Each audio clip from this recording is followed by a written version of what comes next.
Hello friends, welcome to Mahavir coaching YouTube channel. और आज के सेशन में जनरली हम कार्बन एंड इट्स कंपाउंड का सेकंड पार्ट पढ़ेंगे। पहले पार्ट में हमने कार्बन का वैलेंसीज, कार्बन से रिलेटेड क्या है नहीं है उसके बारे में हमने पढ़ा था। कितनी उसकी वैलेंसीज होती है, क्या उसका एटॉमिक नंबर होता है, एटॉमिक मासेस कितने होते हैं, ये सब का बेसिक जानकारी हमने कार्बन एंड इट्स कंपाउंड में पढ़ा था फर्स्ट पार्ट में। ठीक है, आज हम कार्बन एंड कंपाउंड्स के ऑकरेंस के ऊपर बात करेंगे कि कैसे वो आपका जनरली नेचर में एग्जिस्ट करता है। ठीक है, तो कार्बन कंपाउंड जो है वो आपका दो तरीके से नेचर में एग्जिस्ट करता है। एक आपका होगा फ्री स्टेट और दूसरा होगा आपका कंबाइंड स्टेट। तो आइए पार्ट बाई पार्ट करके सारी चीज़ों को पढ़ते हैं। ठीक है, तो हम बात कर रहे थे कार्बन एंड इट्स कंपाउंड के ऑकरेंस की। ठीक है, या आपका जनरली ऑकर कैसे करता है। ठीक है, तो देखिए कार्बन कंपाउंड जो है वो दोनों तरीकों से रहता है। एक तो आपका फ्री स्टेट में भी एग्जिस्ट करता है, फ्री स्टेट में भी एग्जिस्ट करेगा, और दूसरी बात कि ये आपका कंबाइंड स्टेट में भी रहेगा। ये दोनों स्टेट में लाइज करेगा। एक फ्री स्टेट हमारा होता है और एक होता है आपका कंबाइंड स्टेट। ठीक है, फ्री स्टेट की जब हम बात करेंगे तो फ्री स्टेट कहने का मतलब अगर कोई कंपाउंड भी बना है, ठीक है, तो वो कोई भी चीज़ बना हुआ है, कोई भी आपका एलोट्रॉप्स, जैसे ही हम पढ़ेंगे तो पढ़ेंगे कि कार्बन तीन तरह के एलोट्रॉप्स आपको जनरली अभी पढ़ने कि कार्बन में तीन एलोट्रॉप्स बनते हैं, जैसे डायमंड हो गया, ग्रेफाइट हो गया, ये सब चीज़ें। तो हम यहाँ पे जब पढ़ेंगे फ्री स्टेट की बात होती है तो कार्बन फ्री स्टेट में होगा। फ्री स्टेट कहने का मतलब क्या कि प्योर फॉर्म सिर्फ कार्बन का रहेगा। किसका रहेगा? Pure form of carbon. ठीक है, सिर्फ और सिर्फ कार्बन का फॉर्म होगा, प्योर फॉर्म ऑफ कार्बन। इसमें बहुत सारी चीजें आती हैं। इसमें आएगा सबसे पहले अगर हम बात करें तो डायमंड आएगा। ठीक है, फिर आपका सेकेंड पार्ट बोले ग्रेफाइट आएगा, और तीसरा होगा C60 that means Buckminster fluorine, ये आएगा। ठीक है, तो ये तीन चीजें आपकी लाइज करती है। कार्बन का तीन फ्री स्टेट होता है, एक आपका डायमंड हुआ, दूसरा ग्रेफाइट हुआ, तीसरा बकमिस्टर फ्लोरीन मतलब C60 हुआ। ठीक है, आई होप समझ रहे होंगे। तो ये जो एग्जिस्ट करता है ये pure form of carbon. Carbon में भी कैसा प्योर फॉर्म है, मतलब सिर्फ और सिर्फ कार्बन का प्योर फॉर्म मतलब शुद्ध एकदम। ठीक है, इसमें सिर्फ और सिर्फ कार्बन का ही कंपाउंड रहेगा। ठीक है, कुछ कार्बन के ऐसे कंपाउंड हैं जो जनरली कैसे एग्जिस्ट करते हैं, इम्प्योर फॉर्म में। जैसे अगर मैं बात करूं आपका चारकोल हो गया, ठीक है, ये भी कार्बन का ही फॉर्म है, लेकिन ये कैसा रहेगा? इम्प्योर फॉर्म में रहता है। ठीक है, फिर आपका कोक हो गया और वुड हो गया, ये सब में आपका कार्बन का फॉर्म रहेगा, लेकिन ये कैसा फॉर्म में रहेगा? ये इम्प्योर फॉर्म में रहेगा। कैसे फॉर्म में रहेगा? इम्प्योर फॉर्म में। ठीक है, इसको मैं थोड़ा ऊपर लिख देता हूं, इम्प्योर फॉर्म। ठीक है, रहेगा, लेकिन किस फॉर्म में रहेगा? इम्प्योर फॉर्म में रहेगा। ठीक है, तो बेसिकली हमने क्या कहा, पहले ऑकरेंस की बात हो रही थी, तो कार्बन जो ऑकर करता है वो फ्री स्टेट में भी करता है, कंबाइंड स्टेट में भी करता है। फ्री स्टेट में किस तरीके से करता है? तो फ्री स्टेट में सिर्फ और सिर्फ आपका कार्बन का पार्ट रहेगा, जैसे आपका डायमंड, ग्रेफाइट, C60 हुआ, ये प्योर फॉर्म ऑफ कार्बन हुआ। ठीक है, इसी में अगर हम बात करें तो इम्प्योर फॉर्म ऑफ कार्बन के फॉर्म में भी रहता है, जिसमें आपका चारकोल, कोक और वुड हुआ। ठीक है, तो इतनी चीजें हमने इम्प्योर में, इतनी चीजें हमने फ्री स्टेट में पढ़ी। आप देखते हैं इम्प्योर कंबाइंड स्टेट में। ठीक है, तो कार्बन की प्रॉपर्टीज है कि वो प्योर फॉर्म में भी रहेगा और इम्प्योर फॉर्म में भी रहेगा। उसी तरह से फ्री स्टेट में और कंबाइंड स्टेट में भी होता है।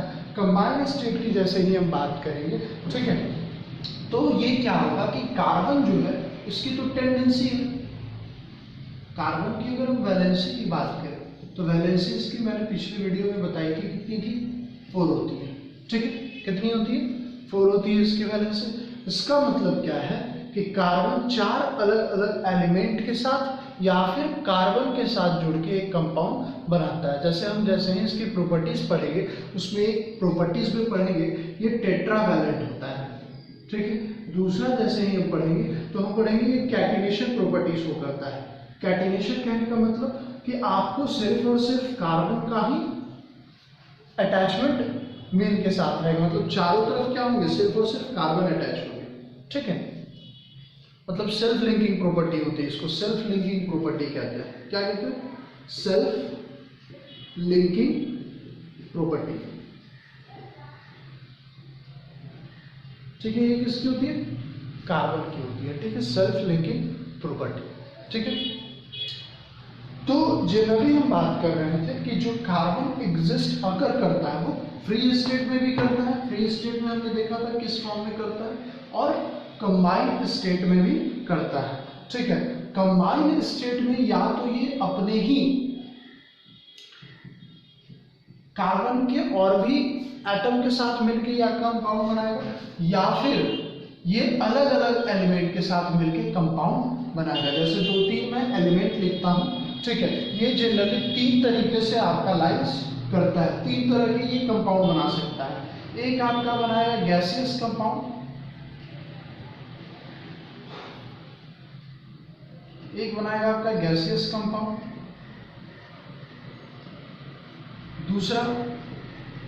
दूसरा आपका सॉलिड कंपाउंड बनाएगा, और तीसरा आपका बाइमॉलिक्यूल्स के फॉर्म में रहता है, ठीक है। कार्बन जो होता है वो बाइमॉलिक्यूल्स के फॉर्म में रहेगा। तीनों पे हम बारी बारी से बात करेंगे। मतलब 3 तरीके से। फ्री स्टेट में हमने क्या पढ़ा कि डायमंड, ग्रेफाइट और C60 बकमिस्टर फ्लोरीन जिसको हम बोलते हैं, ये प्योर फॉर्म थे कार्बन के जो फ्री स्टेट में एग्जिस्ट करते हैं। फिर हमने क्या पढ़ा कि इम्प्योर फॉर्म में होते हैं, उसमें हम चारकोल पढ़े, कार्बन पढ़े, कोक पढ़े, ठीक है। उसके साथ कुछ इम्प्योरिटीज रहती है, ठीक है। अब ये कंबाइंड स्टेट, ये 3 तरीके से आपका कंबाइंड स्टेट में लाइज करता है। जैसे देखिए गैसियस कंपाउंड, मतलब ये हमेशा गैसियस कंपाउंड बनाएगा। जैसे में अगर हम बात करें कार्बन डाइऑक्साइड CO2, ठीक है। आप देखे होंगे ये भी हमारे नेचर्स में एग्जिस्ट करता है। इसकी अगर हम परसेंटेज बोले कि ये एयर में कितने मात्रा में प्रेजेंट है, तो 0.03%। कितने मात्रा में मौजूद है? 0.03% ये आपका एयर में एग्जिस्ट करता है, ठीक है। वहीं पे जब वैल्कोनिक गैस निकलता है, वैल्कोनिक से जो गैस निकलता है, वोल्केनिक गैस जब ये निकलता है, ठीक है, तो उस समय आपका जो निकलता है वो कार्बन मोनोऑक्साइड निकलता है, ठीक है। तो जनरली आगे जब हम प्रॉपर्टीज पढ़ेंगे कंबशन में, तो कंबशन में हम पढ़ेंगे कि जब भरपूर मात्रा में इसे ऑक्सीजन मिलेगा, ठीक है, तब ये किसी भी कंपाउंड को, अगर मान लीजिए जो कार्बन किसी भी कंपाउंड में मौजूद है, अगर हम उसको बर्न करवा रहे हैं, तो जब बर्न करवाएंगे और कंप्लीट उसे ऑक्सीजन मिलेगा तो कार्बन डाइऑक्साइड रिलीज होगा, ठीक है। और इनकम्प्लीट ऑक्सीजन अगर मिलेगा तो कार्बन मोनोऑक्साइड मिलेगा, बनेगा, ठीक है। तो ये चीजें हम लोग देखेंगे, ठीक है। तो ये सब चीजें हैं। और भी आपके जैसे आप इथेन, मीथेन, ब्यूटेन, ये सब गैसेस के नाम सुने होंगे। जैसे CH4, ये मीथेन हो गया, ये हाइड्रोकार्बन है आपका। इसमें क्या है, कार्बन मौजूद है और हाइड्रोजन मौजूद है। इसी के कारण इसे क्या बोला गया है, हाइड्रोकार्बन्स। हाइड्रोकार्बन्स इसे बोला जाता है। क्यों बोला जाता है? क्योंकि हाइड्रो का मतलब हाइड्रोजन भी है और कार्बन का मतलब इसमें कार्बन भी है। इसी के कारण इसे हम हाइड्रोकार्बन्स बोलते हैं, ठीक है। तो जनरली ये हाइड्रोकार्बन्स के फॉर्म में है, नेचुरल गैस में एग्जिस्ट करते हैं, ठीक है, इस तरीके से एग्जिस्ट करते हैं, ठीक है। अब आइए सॉलिड कंपाउंड।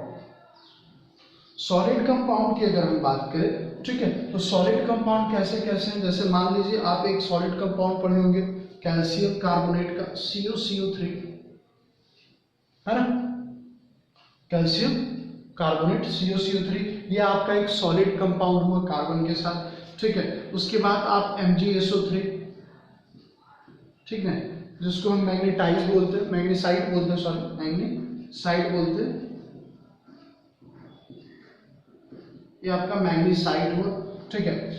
ये आपका लाइमस्टोन, चुना पत्थर बोलिए इसको, ठीक है, चौक बोलिए, ठीक है, लाइमस्टोन होता है, ये आपका मैग्नीसाइड हुआ, ठीक है, इसी तरीके से और एक X बनता है COCO3.MgCO3, ठीक है। ये आपका क्या है, कंपाउंड है कैल्शियम का और मैग्नीशियम का, जिसके हम डोलोमाइट बोलते हैं। कौन सा चीज बोलते हैं, डोलोमाइट। ये जब मेटलर्जी चैप्टर पढ़ेंगे तो कुछ मेटल्स और नॉन मेटल्स के हम कंपाउंड के बारे में पढ़ेंगे कि और क्या क्या जो इंपॉर्टेंट है वो उसके बारे में पढ़ेंगे, ठीक है। तो ये डोलोमाइट हो गया, ठीक है, COCO3.MgCO3, ये डोलोमाइट की फॉर्मेशन होता है इसमें, ठीक है।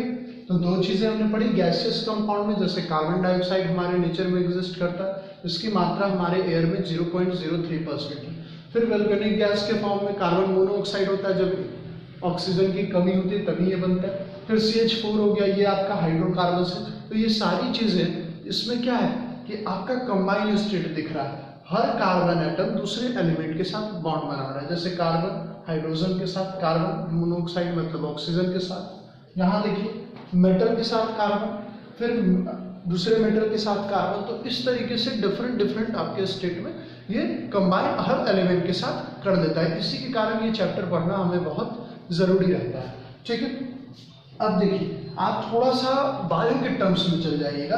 तो मैंने क्या बोला कि कार्बन इन बायोमोलिक्यूल्स, ठीक है, कार्बन जो होता है वो बायोमोलिक्यूल्स के फॉर्म में, जैसे अगर हम बात करें such as fats and carbohydrates, ठीक है, ये कार्बोहाइड्रेट्स में भी रहते हैं, ठीक है, फैट्स में होंगे,